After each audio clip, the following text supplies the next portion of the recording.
Bismillahirrahmanirrahim. Assalamualaikum warahmatullahi wabarakatuh. Perkenalkan, nama saya Ahmad Rasal Farid, Stanbook E1B1200002, jurusan Administrasi Bisnis, Fakultas Ilmu Sosial dan Ilmu Politik, Universitas Haloleo. Video ini dibuat untuk memenuhi tugas mata kuliah pengantar ilmu komunikasi dengan dosen pengampu Pak Herman Halika. Di sini saya akan menjelaskan tentang fase-fase perkembangan komunikasi dari masa ke masa. Baiklah, menurut Everett M. Rogers mencatat tentang 4 fase perkembangan komunikasi manusia. Fase-fase tersebut adalah the writing era, the era printing era, telecommunication era, dan interactive communication era. Sebelum fase-fase tersebut, Rogers mengungkapkan pada masa-masa awal manusia melakukan kontak dengan sesuatu sangatlah sederhana. Gambar-gambar lukisan di gua-gua menunjukkan bagaimana manusia prasejarah mengekspresikan tentang apa yang terjadi atau yang dialaminya. Pada mulanya lukisan-lukisan tersebut tidak beraturan, namun lama-kelamaan lukisan tersebut menunjukkan hal-hal yang berkesinambungan. Pada the writing era terlihat jelas bahwa era komunikasi dimulai dengan tulisan yang bisa dipahami dengan dipelopori dan dikembangkan lebih jauh saat ditemukan mesin cetak oleh Gutenberg.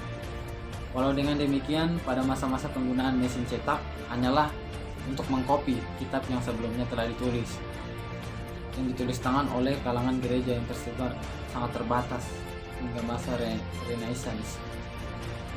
Di era the printing era, Rogers memaparkan bahwa fase komunikasi manusia lebih maju dan memanfaatkan teknologi cetak. Pada mulanya, kemunculan bahan ini berawal dari Cina yang ditemukannya bahan baku pembuatan kertas. Selanjutnya, teknologi cetakan mulai berkembang dari Cina, kemudian Korea hingga Jerman. Kemudian telecommunication era berimplikasi pada pengertian komunikasi dengan jarak yang berjauhan. Menurut Rogers, pada era yang mulai berkembang pesat pada medium tahun 1800, ini memasuki era teknologi elektronika.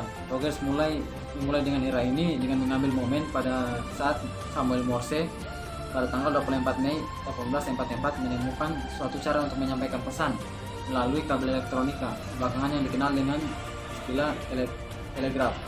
Perkembangan selanjutnya, penyampaian pesan tidak lagi menggunakan kabel, melainkan menggunakan pancaran frekuensi, bahkan kehadiran satelit, sehingga proses komunikasi tidak melibatkan antara personal, melainkan sudah melibatkan individu dan lebih luas. Sementara interaktif communication era merupakan era yang paling kontemporer, di mana telekomunikasi terjadi antara dua media yang berbeda dan difasilitasi dengan keberadaan komputer. Berbicara tentang perkembangan komunikasi manusia, maka teori komunikasi technological determinism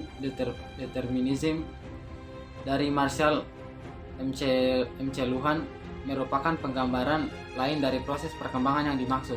M.C. Luhan membagi periodisasi perkembangan komunikasi menjadi 4 bagian, yaitu Triple A, Literary Age, Print Age, dan Electronic Age. Periode pertama yaitu Triple Age. Komunikasi terjadi di mana mendengar, bersentuhan, merasa, dan membaui lebih dominan dibandingkan indera penglihatan. Komunikasi terjadi pada masyarakat primitif ini diklaim Luhan lebih kompleks diakibatkan stimulasi yang diterima mereka mengutamakan pendengaran dibandingkan visualisasi. Periodisasi selanjutnya berkembang dengan mengutamakan aspek visualisasi. Dalam periode ini, fenotik alfabet menjadi bagian utama dalam perkembangan komunikasi manusia. Menurut pandangan M.C. Luhan, fenotik alfabet ini menjadi bahan yang sangat penting bagi perkembangan matematika ataupun sains.